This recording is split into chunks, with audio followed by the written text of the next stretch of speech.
What's going on, RV owners and future RV owners? Today we are going to be talking about common dealer upcharges, what they are, should you pay them, and which ones are actually worth it.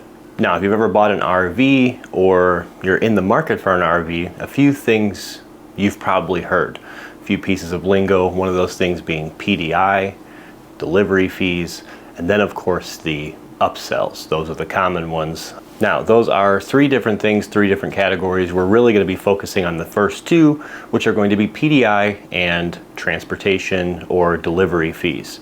Now, first thing we're going to talk about here is going to be PDI. PDI is pre-delivery inspection. Now, PDI is not just done at your dealership, it's also done at a lot of manufacturers. Manufacturers have their own PDI process at the end of the line. It's more of a quality control than anything, and that's before it gets shipped off over to your dealership. Now, the dealership themselves are also going to do a PDI, pre-delivery inspection, and a lot of you guys who have been following me on my other platforms for a while know that I have quite a bit of experience in that department. Not only have I worked in that department, I also ran that department for one of the largest RV dealerships in the nation. So as a technician, I have kind of mixed experience with both categories, sales and being a tech, as well as running that department, so I've seen it all. Now, of course, that was just one dealership, so I've been working with service managers, salespeople, all kinds of different people within the industry in different companies to get a general consensus of how most dealerships do it, and I learned that the way that my dealership did it is very similar to how everybody else does it. So this is going to be a blanket statement across most dealers. Now, there are mom and pop shops and smaller companies that don't necessarily use these tactics, so we're speaking about the masses and the big corporate dealerships. So now, with the experience and knowledge out of the way, let's talk about PDI, what it really entails, and should you be paying for it as the end user, the RV owner, should you be paying for it? Now, my short answer in the beginning is no, you should not be paying for PDI. Reason being is it's already been paid for. When these units come from the manufacturer and get shipped over to the dealer, they are aware that things are going to happen in transportation, they're aware that things are going to be missed on their final quality control process. So they actually have a budget of how much work can be done on that unit before it's sold that they'll get reimbursed for. Also remember that that unit is also under its 1-year warranty. So the process is essentially this. It gets dropped off at the dealer from the transport company and it goes right into the bay, it gets inspected, a tech goes through it and determines what it needs. We send that bill off over to the manufacturer, get it all approved, and we do that work and the dealership gets paid their rate for doing it. So they're getting paid for all of that stuff that gets done during PDI. But you'll notice that some dealerships are going to have a price much lower than others. It's usually your big corporate dealerships. While one dealer might advertise $30,000 on a particular unit, you'll see that big corporate America has that same unit for $23,000. But then you go to said dealership with the cheaper price, and next thing you know, you're at $30,000, maybe even $31,000 out the door. The reason is PDI, because they're double charging you for that, as well as some other things like transportation, which we're going to get into. Now, I don't agree with that being on your final price, and you definitely shouldn't pay it, again, because they are in fact already getting paid for that. It's included in their sales price, and they're getting paid for all the work that needs to be done to it. So why are you paying for it? Now, the next reason I don't think you should be paying for PDI is a little bit more detailed, and I'm going to expose some secrets. Now, again, this is not just how my particular dealership did it, this is how I've noticed it works across the board. The people that are working in that PDI department and inspecting these units are not your everyday techs like myself. It's not your skilled techs. Most of the time in the PDI department, it's going to be your entry-level techs, the guys who just started. So people who are just barely getting their feet wet in this industry, who last week might not have even known what an RV is now the one in charge of telling you everything that's wrong with this unit and sending it off to the manufacturer to get that money back and get reimbursed. Now, I do personally think that PDI is a great place for technicians to train. That's where I trained a lot of the technicians that were underneath me over there. And it's a great place to gain experience, learn the ins and outs of RVs, and of course, learn the ropes. But you shouldn't be paying that technician X amount of dollars to inspect it when they don't even really have the experience to do so. Now let's talk about the X amount of dollars. I have seen PDI prices on total sales. At the end of the deal, you get your final numbers. I have seen those prices as high as $2,500 and even a little higher than that, which is absolutely insane because again, you have the absolute newest techs in the building inspecting those units, and those techs are paid, depending on the market, let's say anywhere from $15 to $25 an hour. And the average PDI on, let's say, a travel trailer or a fifth wheel, the price goes up depending on the unit, is about 3 hours. We get paid 3 hours flat rate to do a PDI. I haven't personally done one in a long time, but that's what technicians are on average getting paid. You go to a Class A diesel pusher, yeah, that pushes up closer to 5 to 7 hours depending on the dealership and what they pay their technicians. So let's say it's 3 hours at $25 an hour. That costs that dealership $75 to get that PDI done. But where do they get this $800,000, $900,000 number? Well, they're charging you their labor rate, their $250 an hour or $180 an hour or whatever that dealership charges for them to inspect the unit, for them to do something they've already been paid to do. And on top of that, you're getting, in my opinion, and I don't mean this negatively, their least trained technicians are the ones doing the jobs.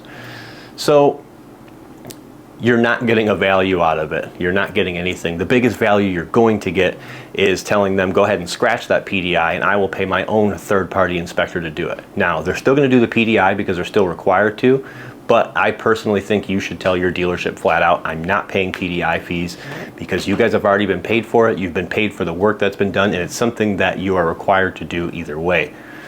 A lot of other dealerships don't do that. Mom and pop dealerships, I'm going to give a specific shout out. Ricky Titan Camper Sales. He does a lot of content as a salesperson and a dealership owner on this same type of content.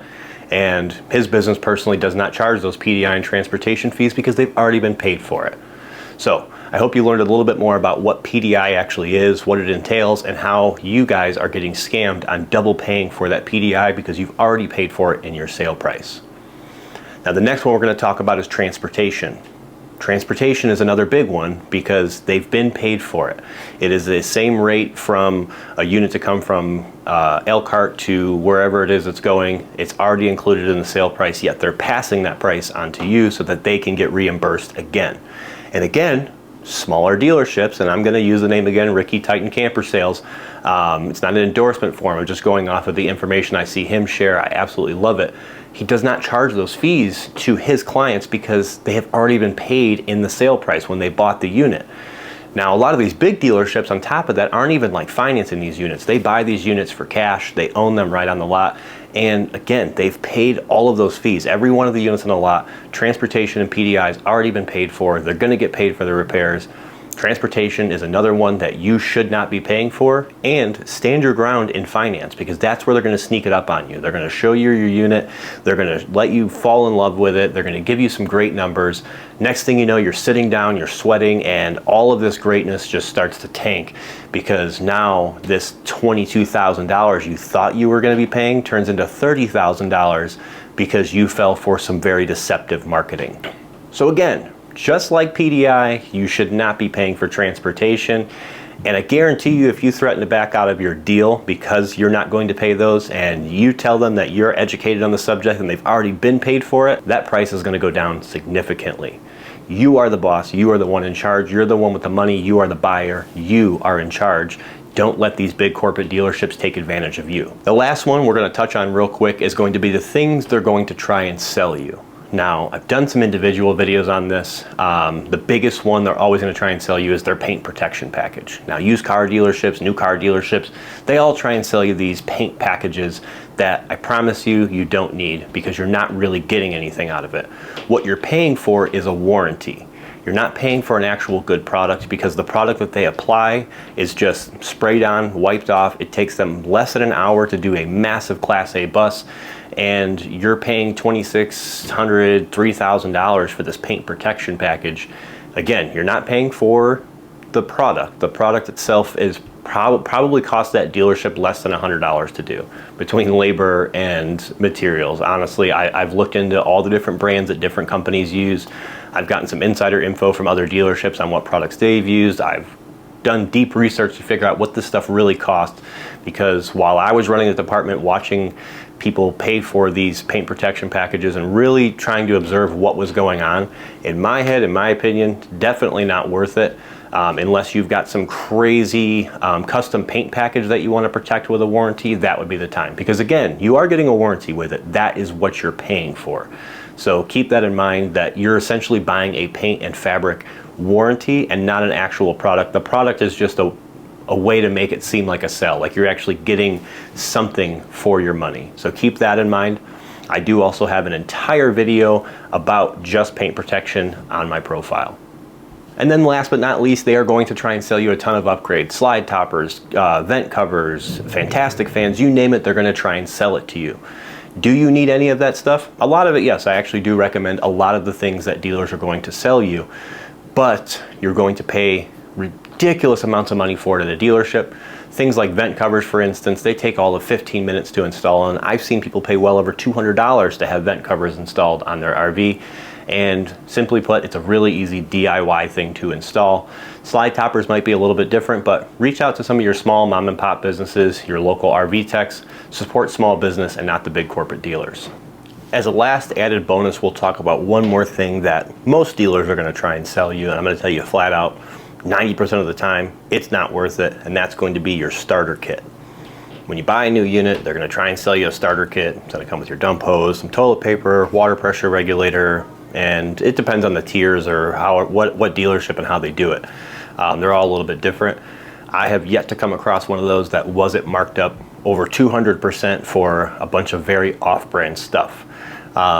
Like most things at the dealer, you're going to pay exorbitantly more. Even your name brand products from, say, Camco or anything like that, you're going to pay significantly more at the dealership. Sometimes over 500% markup. It's absolutely insane. It goes the same for those starter kits. You're usually going to get the absolute cheapest dump hose. You don't want that. You're going to get the cheapest toilet paper, the cheapest off-brand pressure regulator. You're going to get a bunch of garbage, really, just like anything else you buy in a pre-made kit. Think of those pre-made tool kits you see out there. It's usually very low quality stuff. It's extremely overpriced. I honestly don't think you should buy it. You buy an RV ahead of time or even right after, hit up Amazon, get your dump hose, get your water pressure regulator, get your pigtails or anything else that you're going to need for your RV from somewhere that's not going to be charging you an exorbitant amount of markup. The reason most people buy those is they think, well, I'm already here. They put it all in one box for me. They make it convenient. And just like milk and eggs are significantly more expensive at 7-Eleven, you're paying for convenience. When you can just order it on Amazon, get it next day. You can even go to Walmart. Walmart actually started carrying a lot of your name brand RV products near the automotive section, so you can get those Camco dump hoses, toilet paper, pressure regulators, you name it. You can get all of that stuff for probably half the price if you just run down the street to Walmart or wait till the next day from Amazon afterwards. I hope after watching this video you feel a little bit more confident about getting the best deal you possibly can and avoiding any kind of scams at the dealership. That's my goal here, is to make sure that you guys are educated, you guys understand these things, so that you guys can make educated buying decisions when buying your new or next RV. And hey, if you guys want to see some more RV tech tips, tricks, and even some tours in big, beautiful RVs, make sure you guys are pressing that subscribe button.